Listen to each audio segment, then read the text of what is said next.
이 아이는 뇌사 상태입니다. 회복은 불가능합니다.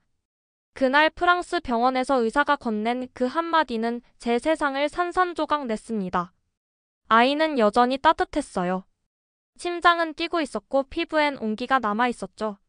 그런데 사람들은 말했습니다. 이제 받아들이라고 장기를 기증하고 보내주라고요. 하지만 저는 믿지 않았습니다. 아니, 믿을 수 없었습니다. 그리고 6년, 아무 반응도 말 한마디도 없이 누워있던 아이. 모두가 포기한 아이가 서울의 한 병원에서 마침내 눈을 떴습니다. 도대체 무슨 일이 일어난 걸까요? 죽었다던 아이가 깨어났다는 이 기적. 그 시작을 지금부터 이야기하겠습니다. 이야기가 시작되기 전에 좋아요와 구독은 영상 제작에 많은 힘이 됩니다.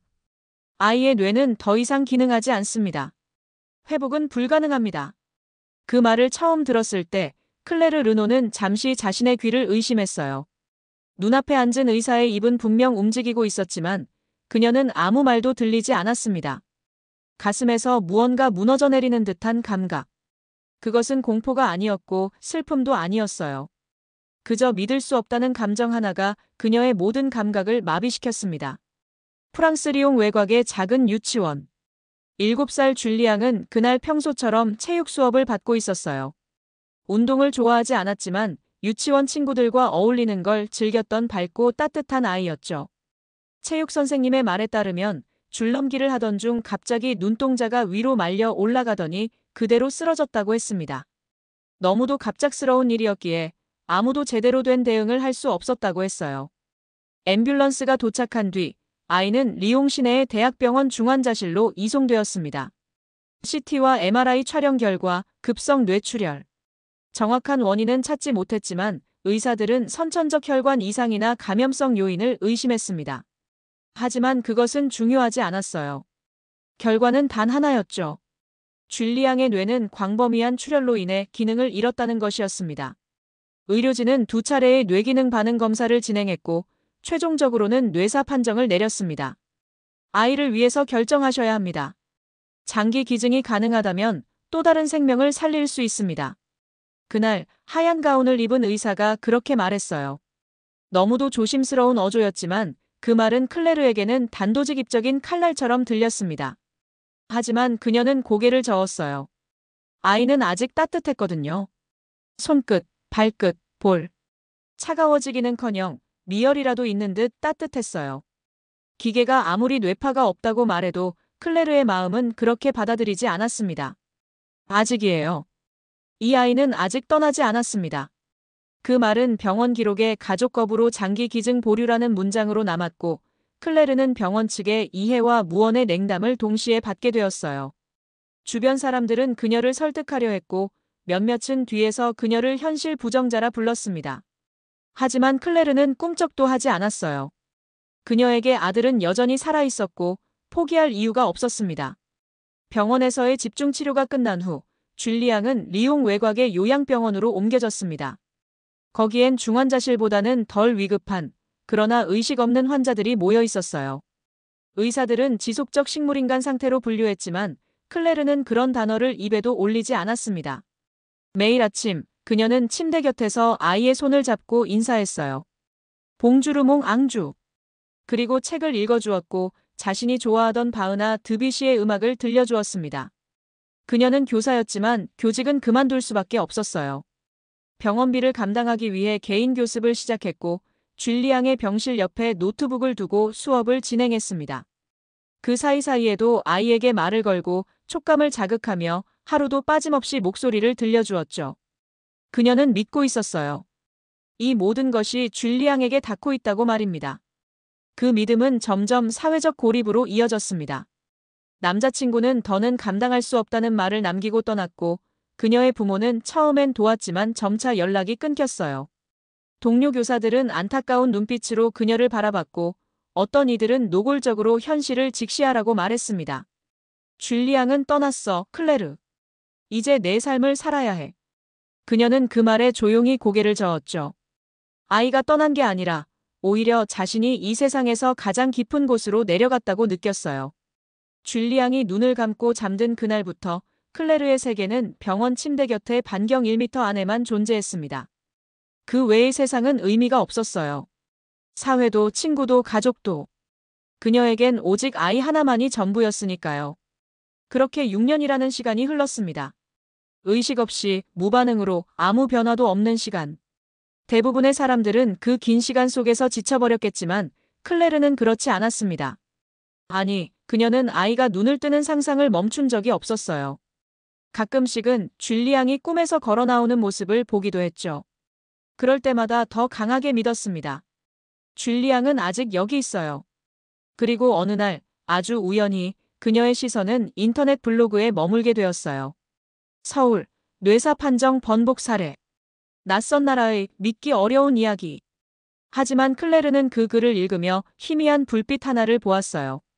서울 강서구의 한 재활의료원에서 기적 같은 회복이 있었다는 이야기. 그녀는 무심코 컴퓨터를 닫지 않았습니다. 오히려 눈을 뜬 것처럼 느껴졌어요. 그리고 그날 밤 클레르는 긴 편지를 썼습니다. 제 아들은 아직 살아 있습니다. 혹시 한국에서는 다르게 보실 수 있나요? 그날 이후 클레르는 매일 밤 서울의 병원에 대해 검색했어요. 세강재활의료원이라는 곳은 한국 내에서도 특이한 존재로 평가받고 있었고, 특히 신경재활과 감각통합치료에 특화된 의료기관으로 알려져 있었습니다. 프랑스에서는 더 이상 듣지 못했던 단어들이 그 병원 기사에 빼곡히 담겨 있었죠.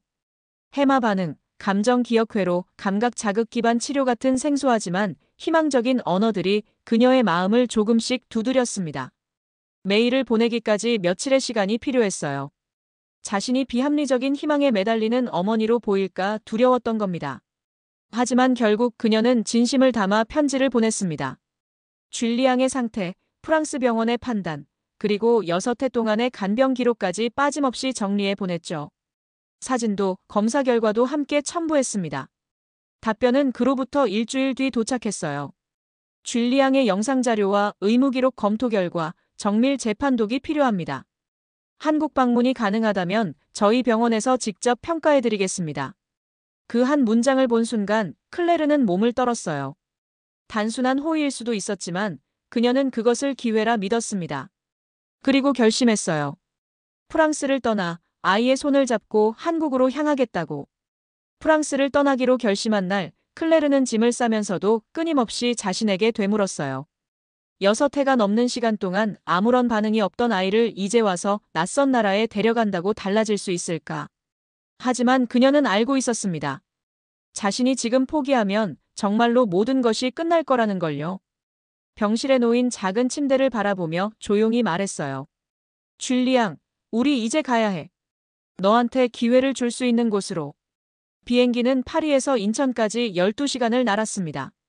비행 내내 클레르는 아이의 손을 놓지 않았고 조용히 입술을 움직이며 프랑스 동요를 불러주었어요. 주위 사람들의 시선이 느껴졌지만 상관없었죠. 그녀는 단지 아이에게 도착 전까지 조금이라도 익숙한 감정을 심어주고 싶었을 뿐입니다.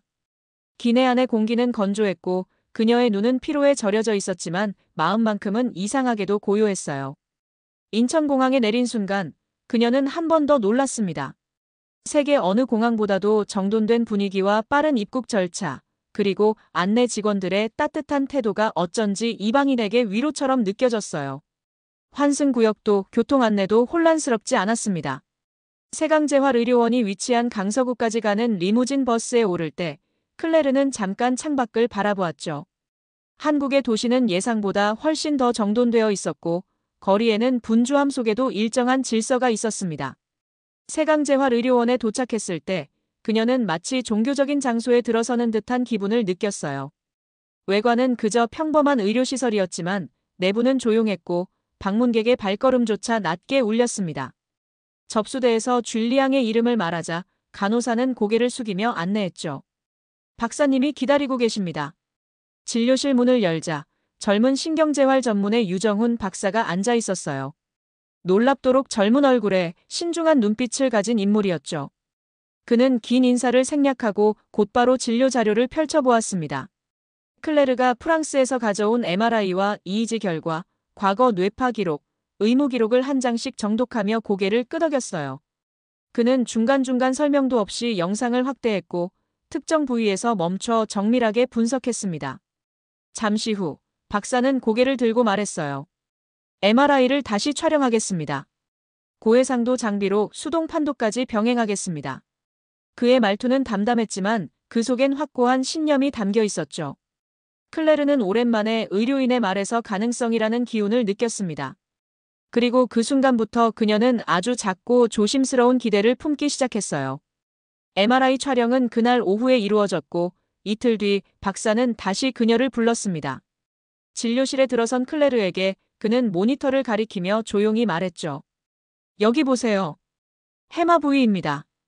이 부분에서 미세하지만 확실한 반응 흔적이 있습니다. 그 화면 속에서 클레르는 무언가가 반짝이고 있다는 느낌을 받았어요. 그것은 빛도 소리도 아니었지만 아주 오랜 시간 자신을 붙잡아온 감각이었습니다. 직감. 그리고 확신. 이 아이는 아직 떠난 게 아닙니다. 그 말은 지난 6해 동안 아무도 말해주지 않았던 문장이었습니다. 의사도 가족도 친구도 누구도 그녀의 믿음을 인정하지 않았어요. 그러나 지금 서울의 이 조용한 진료실에서 누군가가 그것을 정식으로 말해주고 있었습니다. 박사는 해마가 감정 기억을 저장하는 뇌 부위이며 감각 자극에 따라 반응 가능성이 남아있다고 설명했어요. 특히 어머니의 목소리, 촉감, 향기 같은 감각 자극이 자칫 사라질 뻔한 신경회로를 되살릴 수도 있다고 했죠. 클레르는 그 설명을 듣는 내내 숨을 죽이며 들었습니다. 과학의 언어와 모성의 언어가 처음으로 겹쳐지는 순간이었어요. 그날 이후 클레르는 매일 병실에서 아들에게 프랑스 동화를 읽어주고 어릴 적 자주 맞던 코롱을 뿌렸습니다. 손바닥을 천천히 쓰다듬고 눈꺼풀에 손가락을 살며시 얹으며 말했죠. 줄리앙, 여기야. 엄마야. 잘 듣고 있지? 간호사들은 처음엔 놀라워했지만 곧 조용히 병실을 지나쳤고 일부 간호사는 그녀에게 다가와 말했어요. 계속해주세요. 아마 이 아이는 듣고 있을 거예요. 그러던 어느 날 박사는 새로운 치료법을 제안했습니다. 감각통합 자극요법. 청각, 촉각, 후각을 조합한 자극을 통해 뇌의 감정 회로를 깨우는 방법이었어요. 그는 이 아이에게 가장 강력한 자극은 어머니입니다 라고 말했죠. 그래서 클레르는 더 집중했습니다. 줄리앙이 아기였을 때 불러주던 자장가, 어릴 적 놀이터에서 함께 불렀던 짧은 노래들, 그리고 가장 중요한 말. 줄리앙 사랑해. 그렇게 서울에서의 치료는 시작되었고 프랑스에서 닿지 않았던 신호들이 아주 조금씩, 그러나 분명하게 움직이기 시작했어요. 클레르는 매일 그 변화의 숨결을 느끼며 아이의 뺨에 입을 맞췄습니다. 우리 잘하고 있어, 그렇지? 치료가 시작된 지 일주일이 지났을 무렵 병원 복도에서 유정훈 박사는 클레르를 불러 세웠습니다. 반응이 아주 미세하지만 일부 신경계에서 예측하지 못한 활동이 감지되고 있습니다. 그의 눈빛은 여전히 조심스러웠지만 어딘가 이전보다 깊고 단단해 보였어요. 클레르는 그 말 한마디에 눈가가 붉어졌습니다. 여전히 조심스러워야 했지만 이번엔 확실히 뭔가가 달라지고 있다는 걸 그녀도 느끼고 있었거든요. 다음 날부터 박사팀은 자극 주파수를 조절하며 청각 자극을 집중적으로 시도했습니다. 클레르는 병실 안에서 프랑스어로 계속 이야기를 건넸고 말한 끝마다 손끝으로 줄리앙의 손을 천천히 짚어내렸어요. 때때로 입을 아이의 귀에 가까이 대고 속삭였습니다.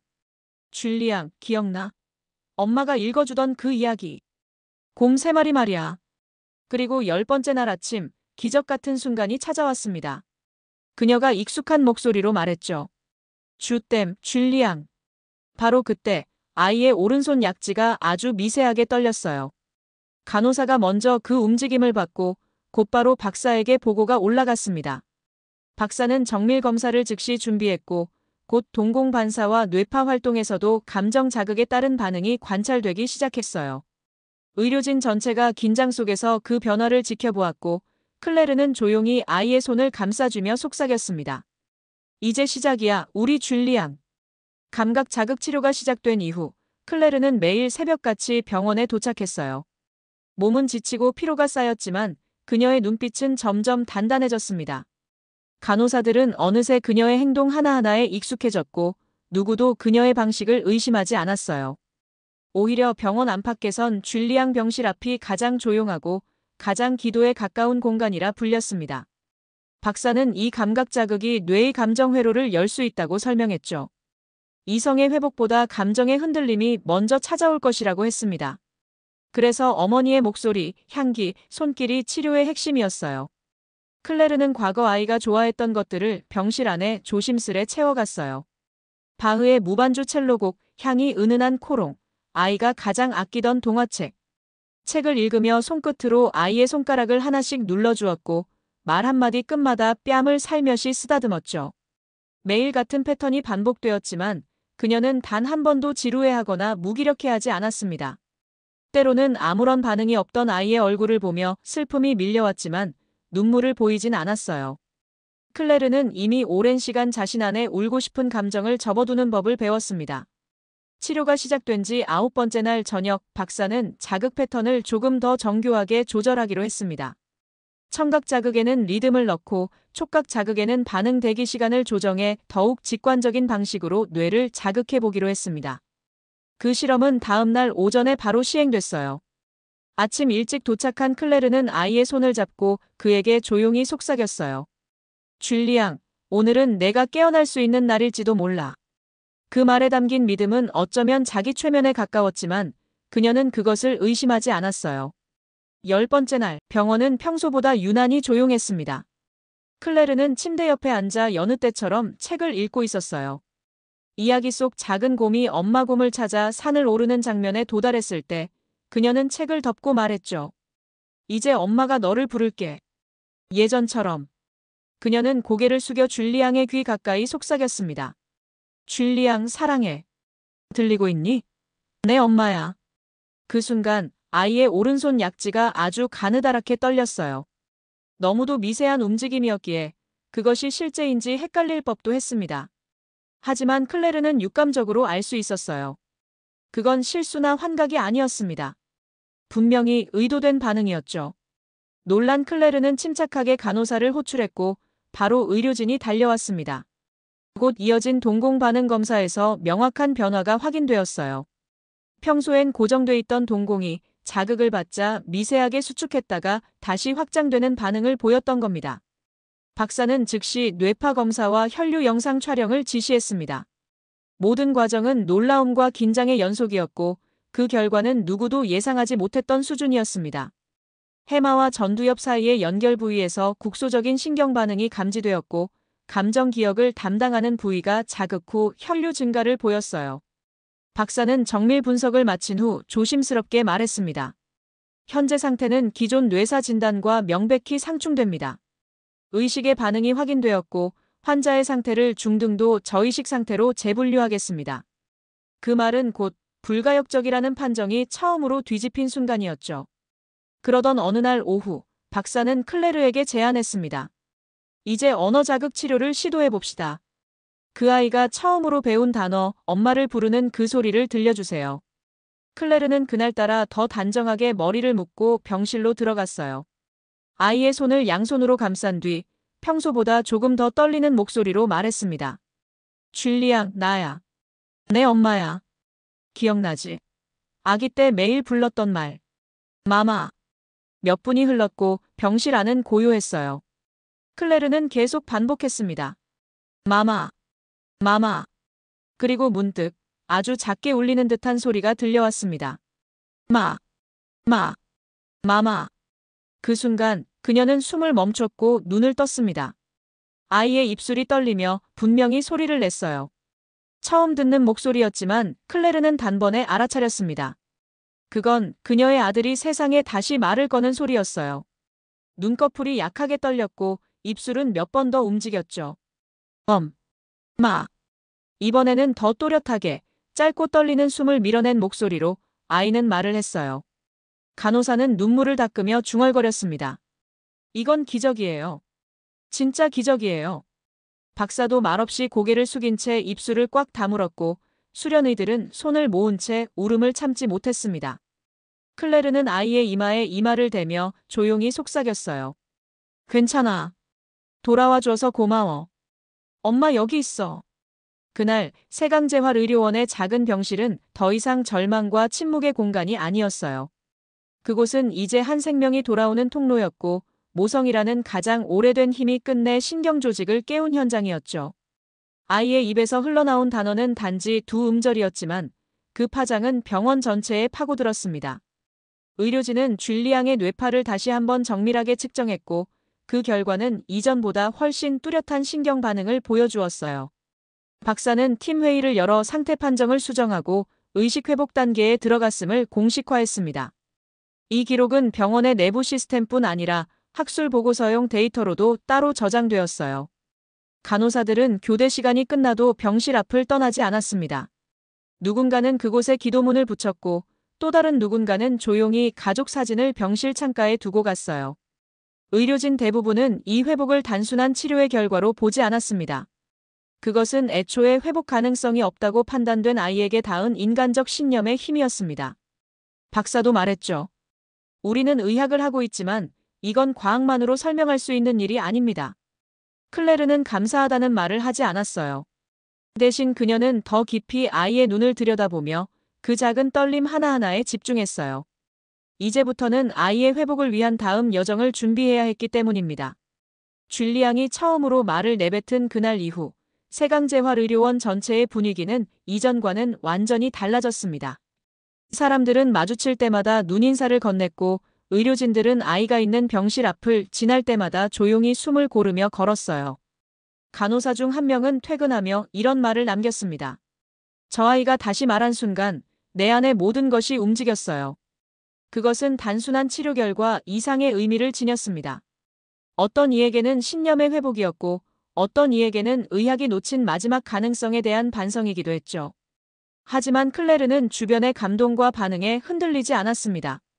그녀는 여전히 병실에서 책을 읽었고 여전히 아이의 손을 감싸며 말을 걸었어요. 이전과 달라진 점이 있다면 이제는 그 손끝에서 아주 희미하지만 분명한 반응이 돌아온다는 것이었죠. 가끔은 눈동자가 천천히 그녀의 얼굴을 따라왔고 어떤 날은 입가에 미소 같은 움직임이 스치기도 했습니다. 그것은 그녀가 오래도록 꿈꾸었던 장면들이 현실이 되어가는 과정이었고 그녀는 그 모든 순간을 말없이 기록해 나갔습니다. 의식 회복 후 병원 측은 정식 회복 프로그램을 개시했습니다. 전신의 근력 회복을 위한 물리치료, 호흡 자율성을 위한 폐기능 강화 훈련, 그리고 언어 기능을 위한 발성 재활까지 총 3단계로 나누어진 계획이 수립되었어요. 그 중에서도 가장 어려운 과정은 역시 직립훈련이었습니다. 6회 넘게 움직이지 않았던 다리 근육은 이미 극심하게 위축된 상태였고 체중을 지탱하는 기본적인 기능조차 남아있지 않았습니다. 하지만 박사와 치료팀은 포기하지 않았어요. 매일 반복되는 미세한 자극과 운동, 보조 장비와의 협응을 통해 줄리앙은 하루하루 한 걸음씩 앞으로 나아갔습니다. 처음으로 휠체어에 앉아 병실 밖 복도를 바라본 날, 클레르는 조용히 속삭였어요. 이 문 너머로 나가는 날이 올 줄 알았어. 아이는 고개를 살짝 돌려 그녀를 바라보았고 그 반응만으로도 그녀는 가슴이 벅차올랐습니다. 치료는 고됐고 때로는 아이가 고통을 느끼는 듯한 표정을 지을 때도 있었지만 줄리앙은 한 번도 멈추지 않았어요. 그 작은 몸 안에 담긴 의지는 6해 전 그 체육 수업에서 뛰어놀던 소년의 기운과 다르지 않았습니다. 그리고 마침내 병원 내 물리치료실에서 열린 첫 직립 시도. 보조기를 착용하고 간호사 둘이 양옆을 지지한 채 줄리앙은 천천히 무릎을 세웠고 두 다리의 힘으로 처음으로 지면을 눌렀어요. 됐다. 박사의 목소리가 들렸고 클레르는 손을 모은 채 눈을 감았어요. 몇 초 뒤 아이는 떨리는 다리로 세 걸음을 내딛었습니다. 그것은 통증을 동반한 걸음이었고 동시에 세상을 향한 선언이기도 했습니다. 나는 여전히 살아있습니다. 그 소식은 병원 내부에서 즉시 공식 사례로 분류되었습니다. 유정훈 박사는 이 회복 과정을 학회에 보고할 것을 제안했고 여러 의료기관에서 줄리앙의 데이터를 요청해 왔어요. 그러나 클레르는 단호하게 말했습니다. 우리는 아직 회복 중이에요. 이건 연구 대상이 아니라 살아있는 사람의 이야기입니다. 한 방송사에서 인터뷰 요청이 들어왔을 때도 그녀는 거절했어요. 그 순간을 기록하고 싶은 마음은 이해하지만 이건 저와 아이가 간직하고 싶은 기적이에요. 조용히 흘러가게 두고 싶어요. 그렇게 그녀는 어떤 스포트라이트도 칭송도 거절하고 오직 아이에게 집중했습니다. 시간이 흐르며 줄리앙은 자신의 힘으로 천천히 휠체어에서 벗어났습니다. 회복은 완전하다고 말할 수는 없었지만 그는 이제 자신이 원할 때 의사를 표현하고 짧은 문장으로 감정을 전달할 수 있었어요. 말을 할 때마다 어눌함이 있었지만 그 속엔 분명한 의지가 담겨 있었고 그것은 세상의 그 어떤 말보다 선명했습니다. 아이의 재활이 본격적으로 진행되는 동안 클레르는 병원 근처에 작은 원룸을 얻었어요. 이제는 병원에서 함께 자지 않아도 되도록 조금씩 독립적인 일상을 준비한 것이었죠. 매일 아침 도시락을 싸서 병원에 오고 오후엔 프랑스어 동화책을 읽으며 발음 연습을 도왔어요. 저녁이 되면 함께 서울의 작은 공원을 산책했습니다. 휠체어를 밀며 꽃을 바라보고 바람을 느끼고 사람들의 웃음소리를 들었습니다. 현재 줄리 양은 서울의 프랑스 학교 입학을 준비하고 있습니다. 교장 선생님은 아이의 이야기를 듣고 말했어요. 이 아이는 언어보다 더 많은 걸 배운 학생입니다. 학교는 줄리 양에게 별도의 개별 수업을 마련해 주기로 했고 같은 반 친구들은 그를 환영할 준비를 하고 있어요. 클레르는 교복을 입은 줄리 양을 상상하며 조용히 웃었습니다. 그것은 그녀가 6해 동안 단 한 번도 놓지 않았던 상상이었죠. 마지막으로 카메라 앞에 선 그녀는 담담히 말했습니다. 프랑스는 제 아이를 포기했습니다. 한국은 제 아이를 믿었습니다. 그 차이가 생명을 살렸습니다. 그 말은 어떤 정치적 언급도 체제 비교도 아니었어요. 그것은 한 어머니가 느낀 현실이자 생명을 지키기 위한 선택에 대한 결론이었습니다. 그녀는 이제 서울의 아침 햇살 아래서 아이의 손을 잡고 새로운 하루를 준비합니다. 기적은 끝나지 않았고 그들은 여전히 걸어가고 있어요. 서울의 여름은 프랑스의 그것과는 달랐습니다. 습하고 무거운 공기 속에서도 클레르는 오히려 편안함을 느꼈어요. 그 이유는 하나였습니다. 이 도시는 자신과 아이를 있는 그대로 받아주었고 그들이 가진 다른 시간을 존중해 주었기 때문입니다. 매일 아침 그녀는 아이를 유모차 대신 휠체어에 태워 학교 앞까지 데려다 주었어요. 수업 시간 동안엔 근처 도서관에서 번역 알바를 하며 생계를 이어갔죠. 가끔은 이 모든 것이 꿈처럼 느껴졌습니다.